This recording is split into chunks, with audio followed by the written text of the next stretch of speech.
ہمارے رب العالمین سورہ بقرہ میں 271 میں فرماتے ہیں 270 وما انفقتم،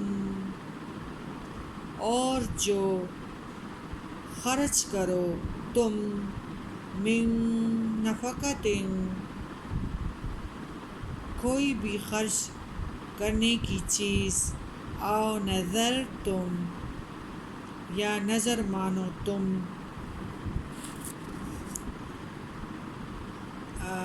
مطلب اس میں اخلاق بھی ہے اور اخلاقی طور پر سخاوت بھی موجود ہے، اور یعنی یہ صدیقین کا مقام ہے، جو بندے سخی ہوتے ہیں، مہمان نواز ہوتے ہیں، اور یہ عقل مندوں کے سوا کوئی بھی نہیں کر سکتا، جو دین میں اندھے ہوتے ہیں اور حکمت سے عاری ہوتے ہیں، وہ کبھی سخی نہیں ہو سکتے، وہ کبھی مہمان نواز نہیں ہو سکتے، وہ کبھی اخلاقی نہیں بن سکتا۔ وہی بندے جو صحیح ہیں، سخی ہے، وہ اللہ کے سپاہی بن جاتے ہیں، بہادر ہوتے ہیں، مہمان نواز ہوتے ہیں، ایماندار ہوتے ہیں۔ اللہ تعالیٰ ان کو دنیا میں بھی اس کا نعم البدل عطا فرمائے گا، اور مرنے کے بعد بھی اللہ تعالیٰ کا خاص مہمانوں میں سے ہوگا، اللہ تعالیٰ ان کا میزبان ہوگا اور سخی اس کا مہمان ہوگا۔ بہت بڑا اجر اور ثواب ہے جو خرچ کرتے ہیں اور جو مہمان نواز ہوتے ہیں، بڑی دولت ان کے پاس آ گئی، اور یہی حکمت ہے، سب سے بڑی حکمت ہے۔ انفقتم، خرچ کرو تم، من نفقۃ، کوئی بھی خرچ کرنے کی چیز، او نظر تم، اور نظر مانو، اور جو نظر مانو، من نظر، کوئی نظر، فإن اللہ، تو بے شک اللہ، یعلمہ، بے شک اللہ جانتا ہے اس کو، وما، اور نہیں، للظالمین، اور نہیں ہے ظالموں کے لیے، من انصار، کوئی مددگار۔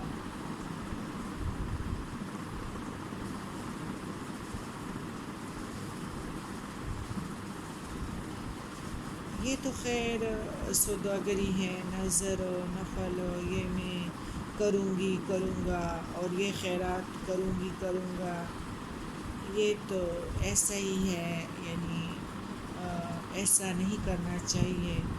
اور ویسے اسلام میں جو ہے اس طرح کی جو عمل کرنے کا عہد کرے وہ اللہ ہی کے لیے ہو، تو ایسی نظر کا پورا کرنا درست بھی ہے اور باعث اجر ثواب بھی ہے۔ اگر یہ چیز نظر کسی ناجائز کام یا غیر اللہ کے لیے ہو، تو ایسی نظر کا ماننا بھی گناہ ہے، اور اس کا پورا کرنا بھی عذاب ہے۔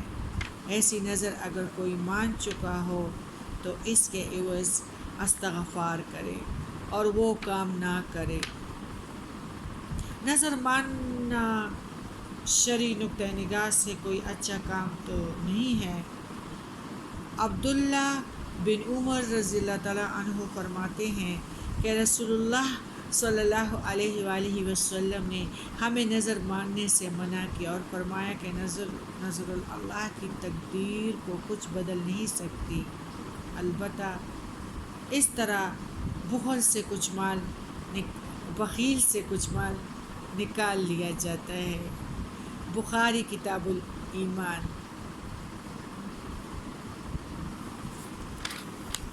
من نظر فإن اللہ یعلمہ وما للظالمین من انصار، اور نہیں ہے ظالموں کے لیے کوئی مددگار۔ 271 ان تبدوا الصدقات،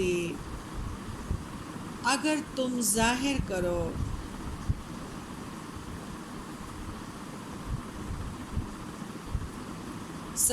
صدقات کو، فنعما ہی، تو وہ کتنے اچھے ہیں۔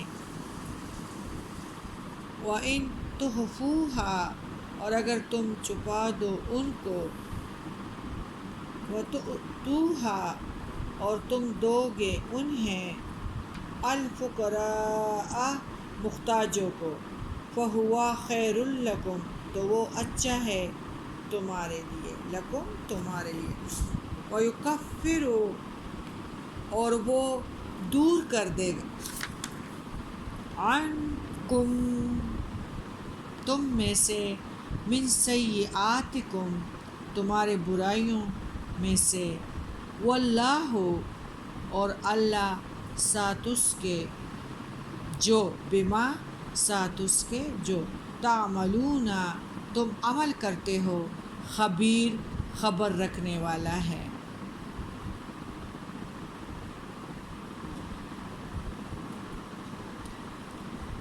اس طرح ہے کہ اللہ تعالیٰ فرماتا ہے کہ جو کچھ بھی تم خرچ کرو تو اللہ تعالیٰ اس کو دیکھتا ہے، اور جو بخل کرے تو وہ بھی ظالم ہے، اور جو نیک کام کرنے کے لیے کوئی نظر مانگے اور وہ اس سے بھاگ جائے تو وہ بھی ظالم ہے۔ اور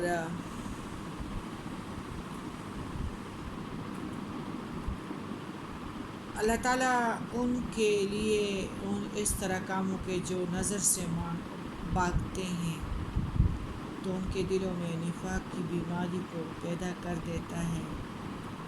جس طرح ہم نے کہا تھا کہ ہم انگریزوں سے اور ہندو سے اگر ہمیں نجات مل گیا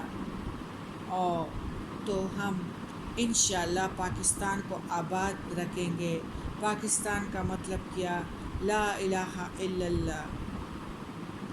آج کل ہم سب دیکھ رہے ہیں کہ جو کچھ وعدہ خلافی ہم کر رہے ہیں بنی اسرائیل کی طرح، اور دین کو بھلا چکے ہیں۔ صرف علیحدہ ملک ہمیں ملا ہے، اور ہم نے جو اللہ سے وعدہ کیا تھا وہ ہم بھول گئے ہیں کہ ہمیں ملک ملے گا تو ہم احکام اللہ پہ اس کو چلائیں گے۔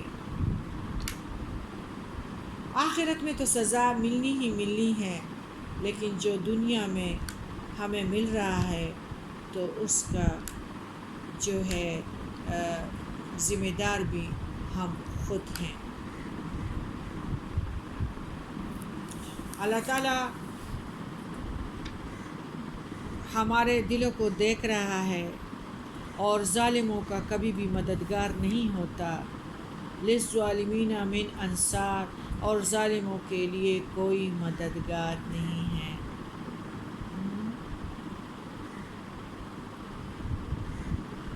اصل میں جو اپنے بچوں اور بیوی پہ خرچ کرنے بھی سب سے بہترین صدقہ ہے،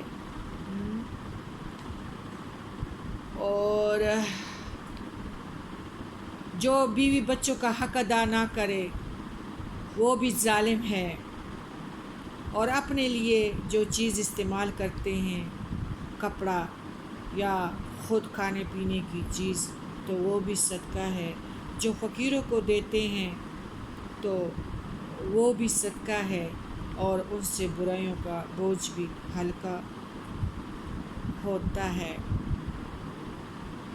ظاہری طور پر اگر ہم دے سکتے ہیں تو اس کا بھی ثواب ہے، کیونکہ لوگوں کو ذرا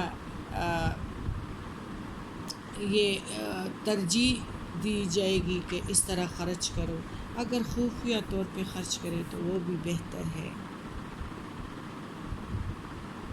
آج کل اگر مسجد میں کوئی کام کرے تو اس کو بھی تختی پہ لکھا جاتا ہے کہ اس نے اتنا باغ دوڑ کیا ہے اور اس نے اس مسجد میں اتنا کام کیا ہے، کیونکہ یہ نہیں سمجھتے کہ اللہ تعالیٰ تو خرچ کرنے والوں کو سمندر کی گہرائیوں سے بھی ڈھونڈ کے اوپر لاتا ہے۔ اللہ تو سمندروں سے مال کو نکالنے والا ہے۔ مال اگر دریا میں اللہ کی خوشنودی کے لیے خرچ کیا جائے تو اللہ تعالیٰ اس کو نکالتا ہے، لیکن جن بندوں کے ساتھ حکمت نہیں ہے تو وہ تختیاں ہر جگہ پہ لگاتے ہیں اور لکھتے ہیں تاکہ لوگوں میں شاباش مل جائے۔ اصل میں ہمارے پاس حکمت نہیں ہے، ہمارے پاس دین نہیں ہے، ہمارے پاس ہدایت نہیں ہے، اس لیے ہمارے پاس اخلاق نبوی بھی نہیں ہے، سیرت بھی نہیں ہے، مہمانداری بھی ہم میں نہیں ہے، جاہل قوم ہے ہم۔ جاہل بخیل کو امیر سمجھتے ہیں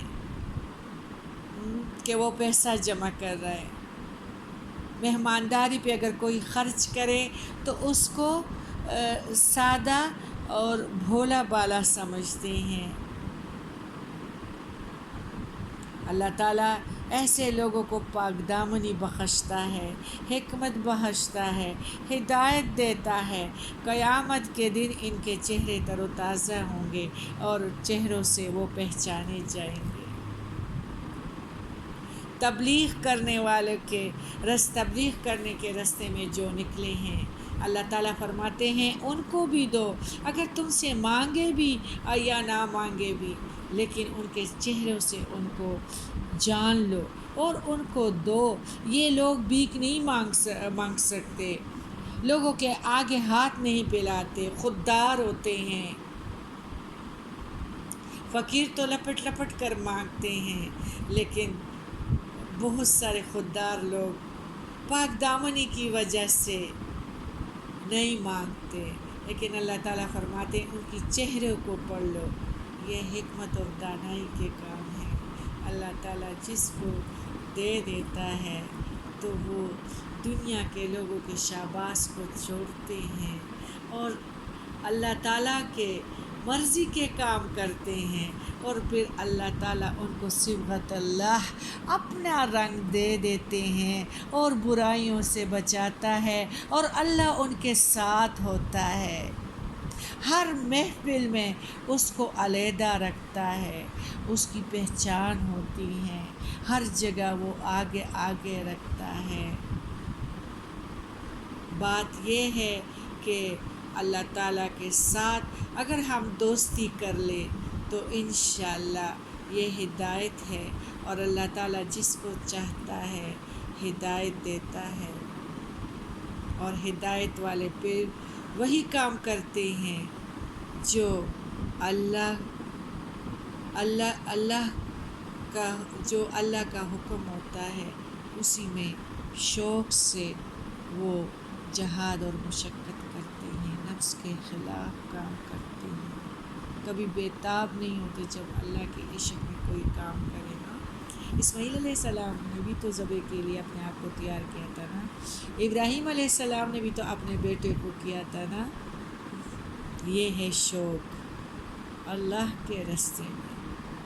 اللہ تعالیٰ ایسے لوگوں کو خیر ہی عطا کرتا ہے، لیتا نہیں ہے، دیتا ہے، اپنے ساتھی کو، اپنے دوست کو دیتا ہے۔